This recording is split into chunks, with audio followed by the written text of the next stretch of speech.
La géopolitique désigne l'étude de la manière dont les facteurs géographiques interagissent avec le pouvoir et la stratégie politique. Le principal centre d'intérêt géographique de la géopolitique a toujours été le continent eurasien, l'immense masse terrestre qui s'étend de l'Atlantique au Pacifique et de l'Arctique à la mer d'Arabie. C'est le continent qui regroupe la majorité de la population mondiale, de ses ressources et de son territoire. L'idée générale a toujours été que si l'on contrôle l'Eurasie, on peut contrôler le monde. Ici, je vais brièvement expliquer comment les grandes puissances se sont affrontées, principalement à travers leurs efforts pour dominer l'Eurasie.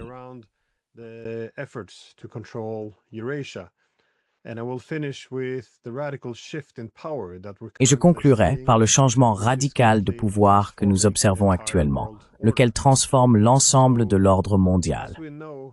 Comme nous le savons, l'Eurasie était historiquement reliée par l'ancienne route de la soie, avec des corridors terrestres et maritimes utilisés pour l'échange de cultures, d'idées, de technologies et de biens matériels. L'ancienne route de la soie était décentralisée. Elle se composait de nombreux chemins reliant différentes civilisations, les routes commerciales étant généralement gérées par des nomades.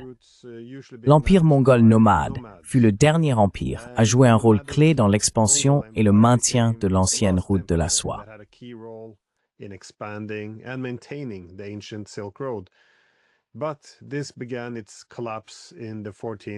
Mais cela commença à s'effondrer au XIVe siècle. Principalement, les corridors maritimes furent remplacés par l'essor des puissances maritimes européennes au début du XVIe siècle. Colomb, Magellan, da Gama, ils déclenchèrent tous une révolution géographique en reliant le monde par la mer. Cela eut plusieurs implications, alors que de nouvelles structures de pouvoir se formaient. Contrairement à l'ancienne route de la soie, les corridors maritimes des puissances européennes devinrent très centralisés et dirigés par l'Europe. L'objectif était de contrôler les ports clés et les points d'étranglement maritimes, où une seule puissance pouvait monopoliser le contrôle. Les possibilités de diversification étaient limitées.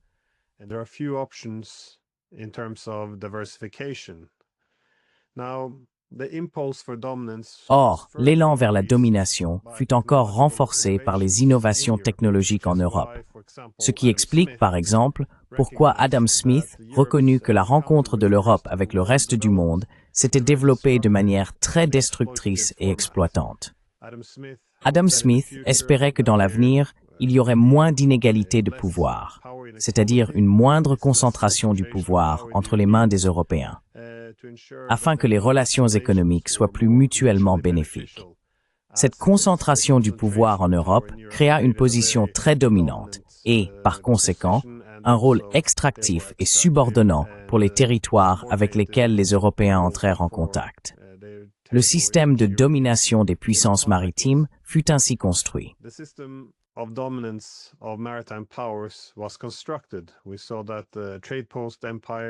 Nous avons vu que les empires fondés sur les comptoirs commerciaux étaient des puissances maritimes. Il s'agissait d'empires commerciaux dans lesquels le contrôle des ports et des routes maritimes était essentiel pour assurer une domination stratégique sur le commerce mondial, et cela comptait davantage que la conquête territoriale. Cependant, avec le temps, les empires européens de comptoir se sont transformés en empires à part entière. Les empires européens ont alors rivalisé indirectement en conquérant le reste du monde. Mais, à la fin, ils sont également entrés en conflit les uns avec les autres. Au fil du temps, chacune des grandes puissances a commencé à décliner et la puissance maritime dominante est alors devenue l'hégémon mondial.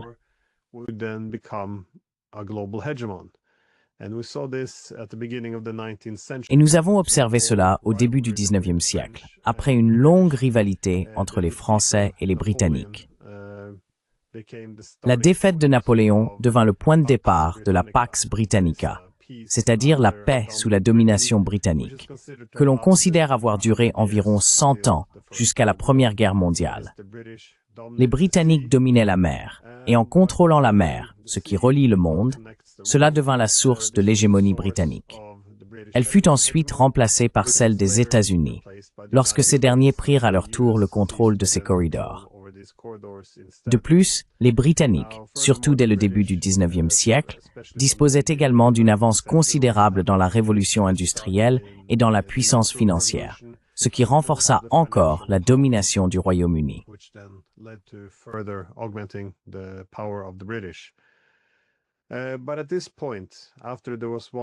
Mais à ce stade, après qu'il y eut une hégémonie britannique, nous avons également constaté que la géopolitique de l'Eurasie avait changé, car pendant les guerres napoléoniennes, un autre événement très important s'était produit.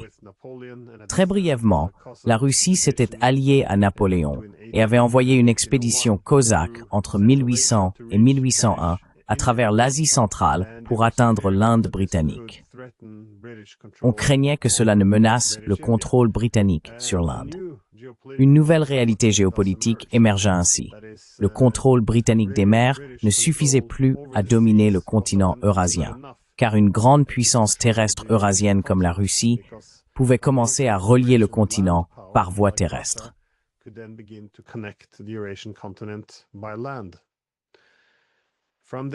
À partir de ce moment-là, au cours des 70 années suivantes, la rivalité entre la Grande-Bretagne et la Russie devint connue sous le nom de Grand Jeu, une lutte géopolitique du XIXe siècle pour le contrôle de l'Eurasie centrale, généralement considérée comme ayant duré d'environ 1820 à 1890. Il s'agissait d'une compétition pour le contrôle des routes commerciales et des ressources. Dans les années qui suivirent, les Russes remportèrent d'abord la guerre contre la Perse en 1828, ce qui leur permit de menacer certaines parties de la périphérie maritime méridionale en s'étendant vers la côte. La Grande-Bretagne n'était plus la puissance clairement dominante.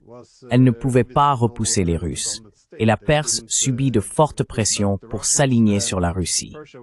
Ensemble, ils pouvaient même se tourner contre l'Inde britannique.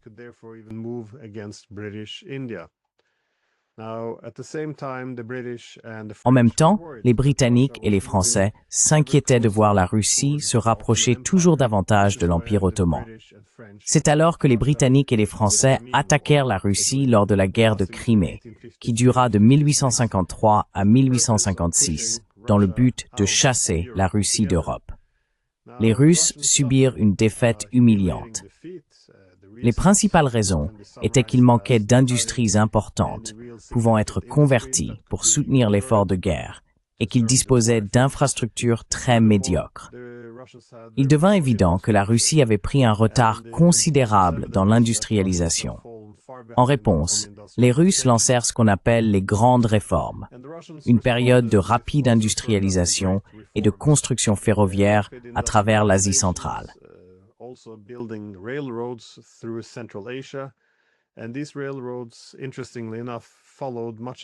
Et ces chemins de fer, fait intéressant, suivaient en grande partie le même tracé que l'ancienne route de la soie, atteignant jusqu'à l'Afghanistan. Après de nombreuses guerres, le grand jeu prit finalement fin avec les protocoles de la Commission frontalière du Pamir de 1895, qui firent de l'Afghanistan un État tampon entre l'Empire russe et l'Empire britannique. C'est encore une fois la raison de la géographie très particulière des régions orientales de l'Afghanistan. Et grâce à ce tampon, la domination maritime britannique semblait pouvoir se poursuivre. Cependant, dans les années 1890, la Russie construisit également le chemin de fer transsibérien, reliant Moscou à Vladivostok sur la côte Pacifique. Cela remit une fois de plus en question le contrôle britannique sur l'Asie de l'Est, c'est-à-dire l'Ausabariantan continent eurasien.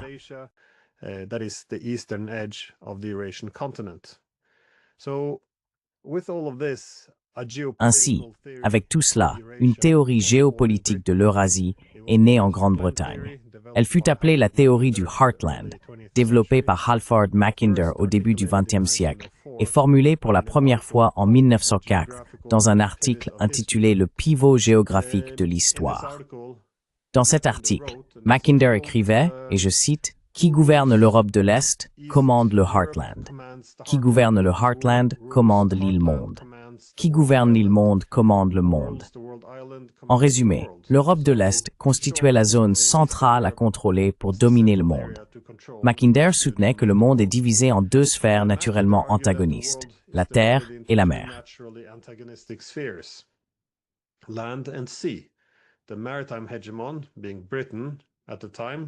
L'hégémon maritime, la Grande-Bretagne à l'époque, se trouvait donc menacé de perdre son avantage concurrentiel si l'Eurasie venait à être dominée par la puissance terrestre. Mackinder remarquait que les chemins de fer avaient traditionnellement servi uniquement le commerce maritime.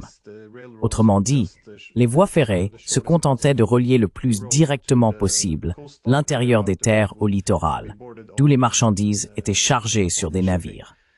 Mais avec les chemins de fer transcontinentaux traversant le continent eurasien, de nouveaux corridors de transport pouvaient être établis, remplaçant ainsi le transport maritime et mettant fin à la domination des puissances maritimes. Selon les mots de Mackinder, écrivant une génération plus tôt, le canal de Suez semblait avoir accru la mobilité de la puissance maritime par rapport à la puissance terrestre.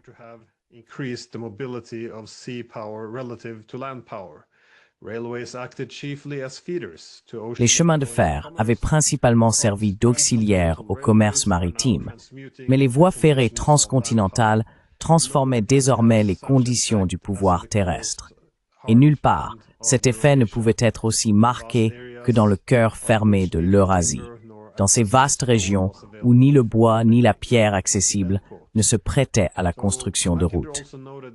Mackinder remarquait également que la présence de l'armée russe en Mandchourie suffisait à prouver que les puissances terrestres mobiles devenaient aussi compétitives que les puissances maritimes, tout comme la présence de l'armée britannique en Afrique du Sud le démontrait.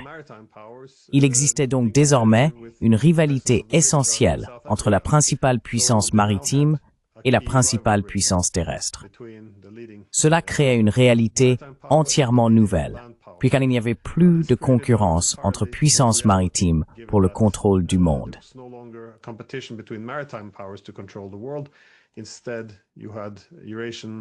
Au lieu de cela, il existait des puissances terrestres eurasiennes capables de renverser complètement l'importance du contrôle des mers. Le plus grand défi, ou la plus grande menace pour les Britanniques, était donc de savoir qui pouvait relier la masse continentale eurasienne. La principale menace au XIXe siècle était évidemment une alliance germano-russe susceptible d'unifier ce continent. Il est vraiment difficile de surestimer à quel point ces idées ont été importantes pour la géopolitique. Elles ont non seulement façonné la stratégie britannique, mais aussi la stratégie américaine une fois que les États-Unis sont devenus la puissance dominante. En effet, on voit dans les rapports du Conseil de sécurité nationale des États-Unis, à partir de 1948 et au-delà, qu'il faisait référence aux politiques de confinement eurasien dans le langage de Mackinder et de sa théorie du Heartland.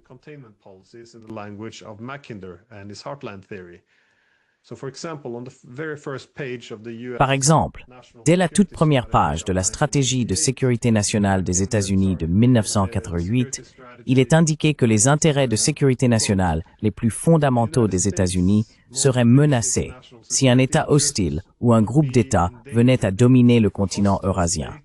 Cette région du globe souvent qualifiée de cœur du monde. Nous avons mené 2 guerres mondiales pour empêcher que cela ne se produise. Le texte poursuit en expliquant que c'est pour cette raison que les États-Unis ont affronté l'Union soviétique. En tant que principale puissance maritime, les États-Unis ne pouvaient pas permettre qu'une puissance eurasienne unifie le continent par voie terrestre. La stratégie d'endiguement de l'Amérique consistait donc à dominer l'Eurasie depuis ses côtes.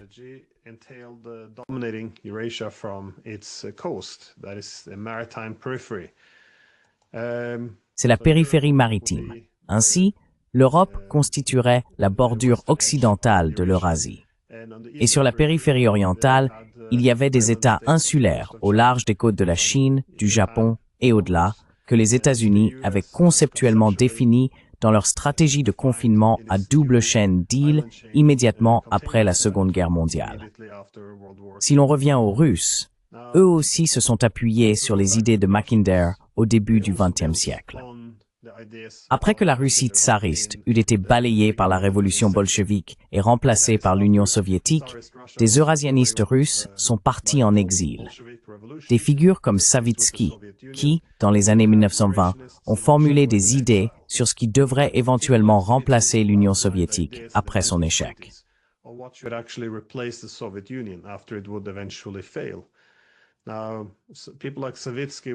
Or, des penseurs comme Savitsky avertissaient que la Première Guerre mondiale avait en grande partie été provoquée par les puissances maritimes, qui avaient contraint l'Allemagne à s'étendre vers l'Est afin d'obtenir un espace stratégique. En regardant l'autre face de cette médaille, une alliance russo-allemande serait donc idéale pour contrebalancer les impulsions hégémoniques des empires maritimes.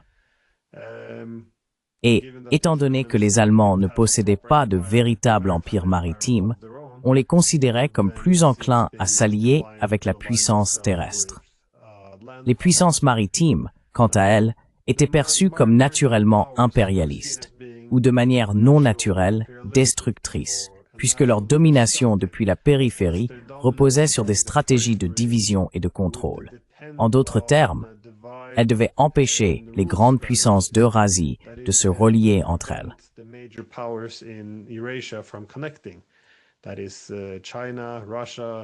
Autrement dit, la Chine, la Russie, l'Allemagne et la Turquie doivent toutes rester divisées afin que les puissances maritimes puissent dominer depuis la mer.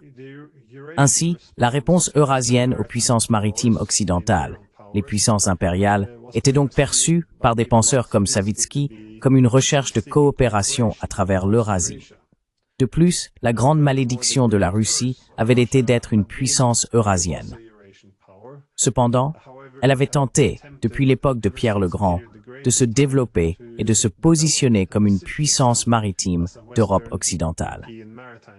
Et la meilleure façon pour les Britanniques, les Américains et d'autres de contenir les Russes consistait simplement à leur couper l'accès aux corridors maritimes. Une stratégie qui fonctionne encore aujourd'hui pour limiter l'accès de la Russie à la mer Noire, à la mer Baltique et à l'Arctique.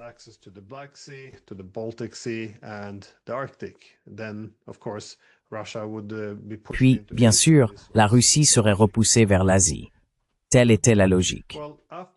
Après la guerre froide et l'effondrement de l'Union soviétique, on constate que la Russie n'est pas revenue à la vision eurasienne de penseurs comme Savitsky.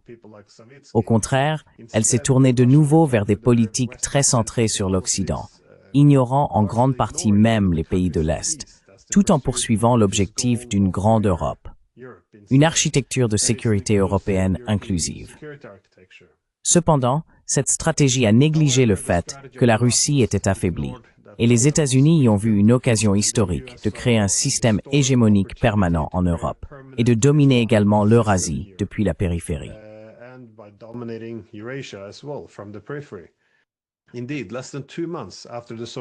En effet, moins de 2 mois après l'effondrement de l'Union soviétique, nous avons vu la doctrine Wolfowitz exposée dans une version préliminaire, divulguée du document d'orientation de la planification de la défense de 1992.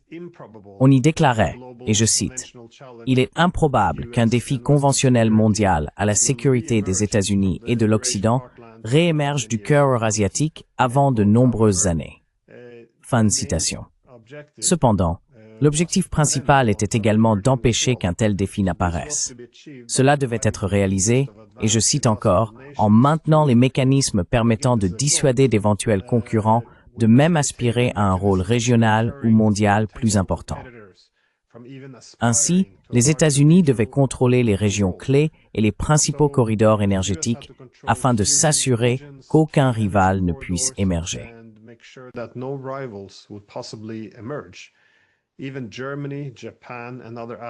Même l'Allemagne, le Japon et d'autres alliés étaient mentionnés comme des rivaux potentiels.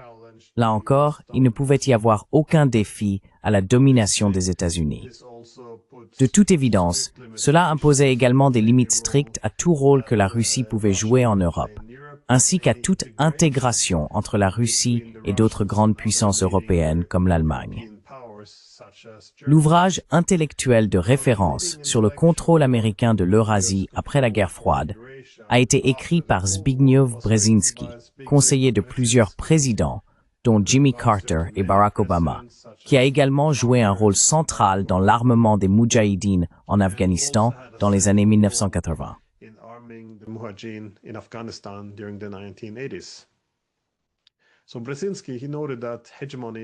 Ainsi, Brzezinski a souligné que l'hégémonie et le contrôle de l'Eurasie dépendaient de la capacité de l'Amérique à maintenir les puissances divisées, à préserver la dépendance sécuritaire envers les États-Unis, et que cela constituerait la recette pour contrôler ou pour assurer la domination perpétuelle de l'Eurasie depuis la périphérie maritime. C'est pourquoi l'hégémon maritime, aujourd'hui les États-Unis, s'appuie sur des systèmes d'alliance. Alors que le monde est divisé en blocs, d'un côté se trouvent des vassaux dépendants qui obéissent aux ordres, et de l'autre, des adversaires contenus. Cela empêcherait ainsi toute paix véritable d'émerger, ce qui mettrait fin à ces lignes de division.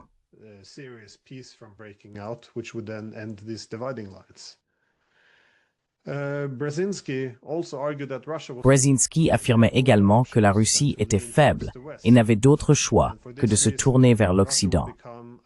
Pour cette raison, disait-il, la Russie deviendrait un trou noir géostratégique à la double périphérie de l'Europe et de l'Asie de l'Est. Et c'est cela que les États-Unis devaient chercher à exploiter. Selon les mots de Brzezinski, cela a créé les conditions préalables à l'expansion géopolitique progressive de la communauté occidentale toujours plus profondément en Eurasie. Et si la Russie devait résister à la pénétration occidentale en Eurasie, il avertissait alors que la Russie devait savoir qu'il y aurait un blocus massif de son accès maritime à l'Ouest.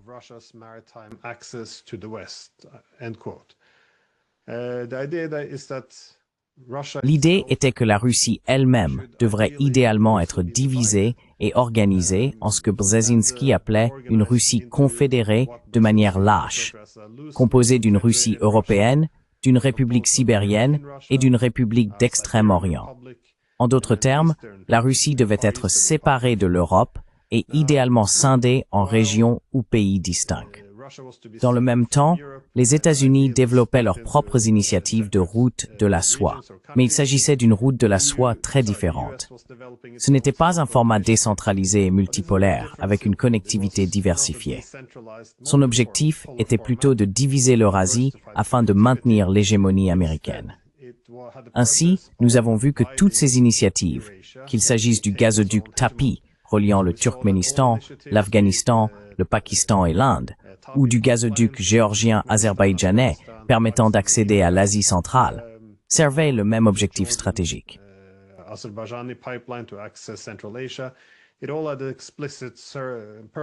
Tout cela avait pour objectif explicite de détacher l'Asie centrale de la Russie et de la Chine. Là encore, il s'agissait d'une vision hégémonique de l'Eurasie. Puis, vers 2014, deux événements sont survenus qui ont commencé à transformer l'ordre mondial. Le premier fut qu'en 2014, les pays de l'OTAN ont renversé le gouvernement en Ukraine, ce qui a signalé aux Russes que tout espoir d'une grande Europe était mort, car l'Ukraine allait devenir une ligne de front plutôt qu'un pont. En effet, comme nous l'avons appris plus tard, dès le premier jour après le coup d'État, les Américains avaient déjà commencé à coopérer avec les nouveaux services de renseignement en Ukraine, des services qu'ils avaient contribué à mettre en place, afin de les reconstruire à partir de zéro et de transformer ce qui avait été auparavant le principal partenaire de la Russie en principal partenaire des États-Unis pour cibler la Russie dans une guerre secrète.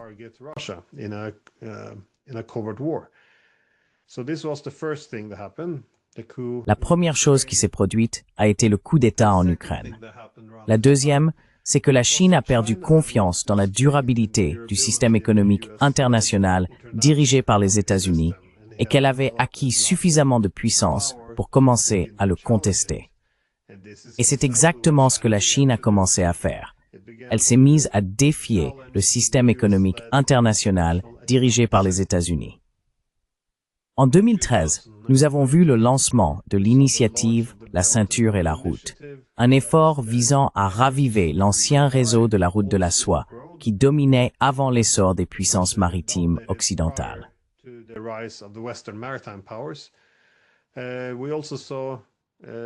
Nous avons également vu émerger, en 2015, des politiques technologiques et industrielles très ambitieuses, telles que le programme Made in China 2025, qui visait à établir le leadership chinois dans toutes les principales technologies associées à la quatrième révolution industrielle. Nous avons aussi vu apparaître de nouveaux instruments financiers, de nouvelles banques en 2015, avec la création de la Banque asiatique d'investissement dans les infrastructures. Parallèlement, la monnaie chinoise a commencé à s'internationaliser, tandis que la Chine a également commencé à utiliser les devises d'autres pays. Aujourd'hui, alors que la Russie et la Chine perdent confiance dans le système économique dirigé par les États-Unis, un format pour une grande Eurasie a vu le jour. En effet, la Russie a abandonné le rêve d'une Europe commune et a adopté à la place l'initiative de la Grande Eurasie.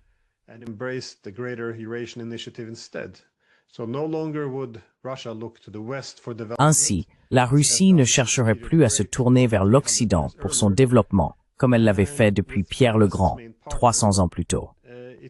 Avec la Chine comme principal partenaire, elle pouvait désormais se tourner vers l'Est pour le développement et la coopération économique. Pour l'Occident, ces efforts visant à détacher la Russie de l'Europe et de l'Allemagne l'avaient poussé vers la Chine, vers l'Asie. Au XIXe siècle, cela aurait peut-être rendu la Russie plus économiquement arriérée.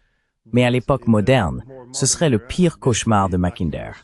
Les deux puissances eurasiennes colossales, la Russie et la Chine, unies dans le but de saper la domination de la périphérie maritime.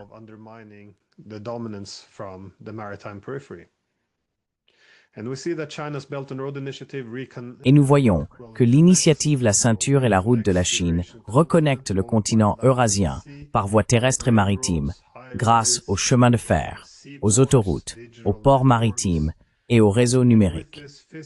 Grâce à cette connectivité physique, le commerce se développe, les chaînes d'approvisionnement s'intègrent, les partenariats technologiques se multiplient, la coopération industrielle s'intensifie et la coopération financière progresse à travers de nouvelles banques et l'utilisation des monnaies nationales. En somme, nous assistons à la mise en place des fondations d'une nouvelle architecture économique internationale. Et il ne s'agit pas simplement d'une coopération entre la Russie et la Chine. Cela relie l'ensemble du continent et au-delà, le monde. C'est une idée extrêmement populaire, car l'Eurasie incarne la multipolarité, ce qui signifie que toutes les décisions ne seront pas dictées depuis un seul centre de pouvoir.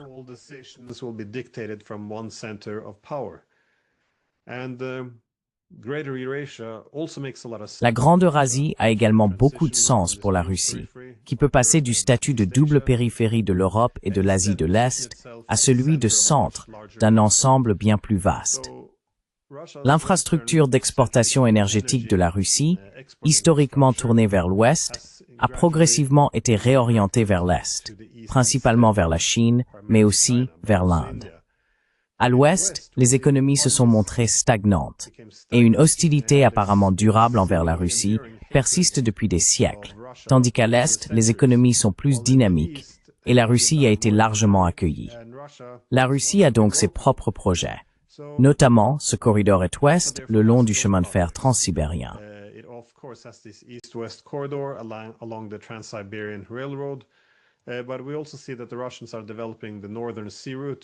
Nous constatons également que les Russes développent la route maritime du Nord le long de l'Arctique, qui forme le toit du continent eurasien. Elle offre un corridor de transport rapide et peu coûteux, échappant au contrôle de la marine américaine, bien que l'OTAN envisage de plus en plus d'investir massivement l'Arctique. Les Russes construisent également leur corridor international de transport nord-sud, reliant la Russie à l'Iran et à l'Inde. C'est une route bien plus rapide et économique que l'alternative du canal de Suez. Ce corridor relie aussi les pays voisins proches de la Russie, de l'Iran et de l'Inde. Il constitue un élément important des efforts de l'Iran pour se connecter à l'Eurasie, et ce dernier considère désormais son partenariat avec la Chine et la Russie comme étant de la plus haute importance.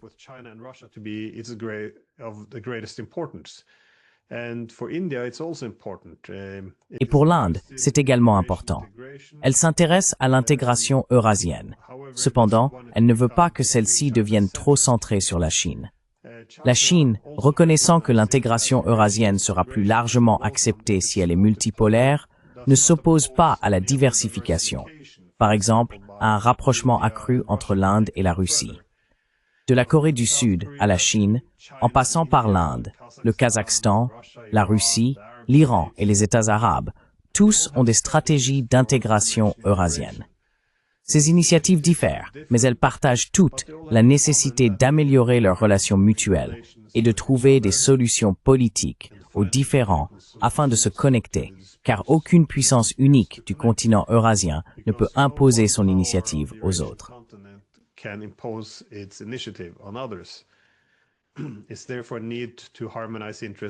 Il est donc nécessaire d'harmoniser les intérêts plutôt que de les opposer. Par exemple, la Russie et la Chine ont des initiatives et des préférences très différentes en Asie centrale. Pourtant, on constate également qu'aucune des deux ne peut atteindre ses objectifs sans harmoniser ses intérêts avec l'autre partie. C'est pourquoi l'hypothèse occidentale, selon laquelle Russes et Chinois se disputeraient l'Asie centrale, ne s'est jamais réalisée comme prévu. La raison en est qu'aucun des deux ne cherche désormais l'hégémonie. Il vise plutôt un système multipolaire. Pour cette raison, l'Union économique eurasiatique dirigée par la Russie et l'initiative chinoise des nouvelles routes de la soie ont été harmonisées dans le cadre de l'Organisation de coopération de Shanghai.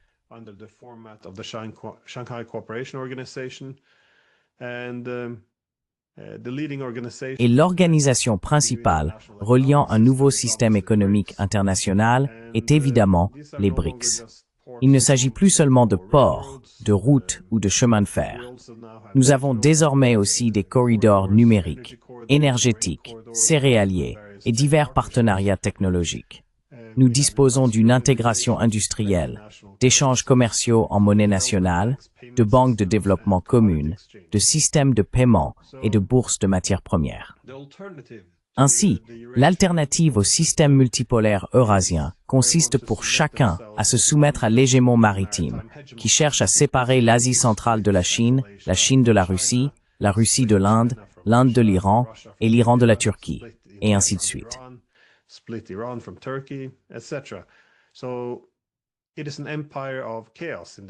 C'est donc, en ce sens, un empire du chaos, fondé sur des systèmes d'alliances et des conflits perpétuels. Que l'on voit un avantage ou un inconvénient à la poursuite de la primauté mondiale des États-Unis importe finalement peu, car elle n'est tout simplement pas durable, et elle est en déclin. Et lorsqu'un hégémon s'affaiblit, il devient aussi plus agressif. Autrement dit, alors qu'il cherchait auparavant à instaurer la confiance autour de son contrôle administratif de l'économie internationale, on constate désormais qu'un hégémon en déclin est plus enclin à utiliser ce contrôle de manière coercitive pour empêcher l'émergence de rivaux. C'est pourquoi les Américains ont lancé une guerre technologique et économique contre la Chine, ainsi qu'une guerre énergétique et par procuration contre la Russie.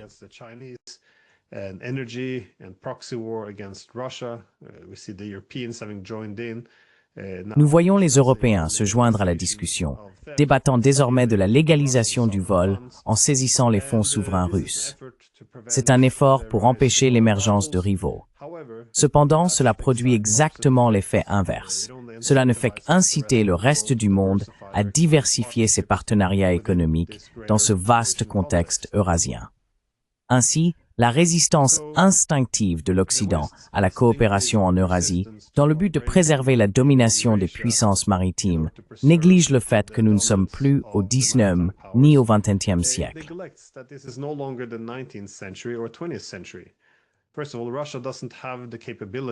Tout d'abord, la Russie n'a ni les capacités ni l'intention de dominer l'Eurasie. Et la menace venant d'Eurasie n'est plus celle d'un hégémon concurrent. Il s'agit plutôt d'un système multipolaire. Par le passé, les États-Unis auraient été satisfaits de voir un équilibre des puissances en Eurasie. Mais la seule raison pour laquelle cela n'est plus acceptable aujourd'hui est que les États-Unis n'acceptent qu'un modèle hégémonique. À présent, l'Occident commet une multitude d'erreurs. Par exemple, le vol des fonds souverains de la Banque centrale russe a fait craindre au monde entier le système financier occidental et l'a poussé à chercher désespérément des alternatives. L'attaque contre la technologie chinoise menace les chaînes d'approvisionnement dépendantes de l'Occident. Et nous voyons donc l'Occident être progressivement écarté de ces chaînes. La crainte des points d'étranglement dans les corridors maritimes crée une demande accrue pour des solutions de remplacement. Nous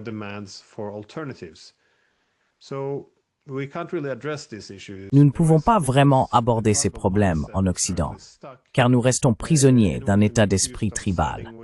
N'importe qui peut être accusé de prendre le parti de l'adversaire simplement pour avoir souligné à quel point nous nous infligeons des dommages. Nos récits deviennent de plus en plus détachés de la réalité. En Europe, il y a beaucoup à gagner en s'éloignant de l'idée hégémonique et en acceptant les réalités multipolaires, une nouvelle répartition internationale du pouvoir qui s'est déjà développée. Cependant, c'est là le principal problème. Il n'y a absolument aucune volonté d'accepter les immenses changements en cours, ni de faire les ajustements nécessaires pour maximiser la prospérité économique et la sécurité. Comme l'a dit Machiavel, les hommes ne voient pas les choses telles qu'elles sont réellement, mais telles qu'ils voudraient qu'elles soient, et ils en sont ruinés.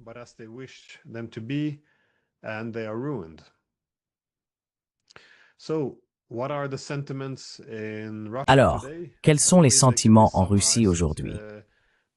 Je pense qu'ils peuvent être résumés par une citation de Dostoïevski. Les Russes sont autant asiatiques qu'européens. L'erreur de notre politique depuis 2 siècles a été de faire croire au peuple d'Europe que nous étions de véritables Européens. Nous nous sommes inclinés comme des esclaves devant les Européens, et nous n'avons récolté que leur haine et leur mépris. Il est temps de se détourner de l'Europe ingrate. Notre avenir est en Asie. Mon propos ici est simplement que la géographie compte toujours, comme elle l'a toujours fait. Le monde a atteint un point d'inflexion très important, et c'est pourquoi un ordre mondial eurasien est en train de se former. Tous les efforts pour l'empêcher ne font qu'en intensifier encore davantage le développement.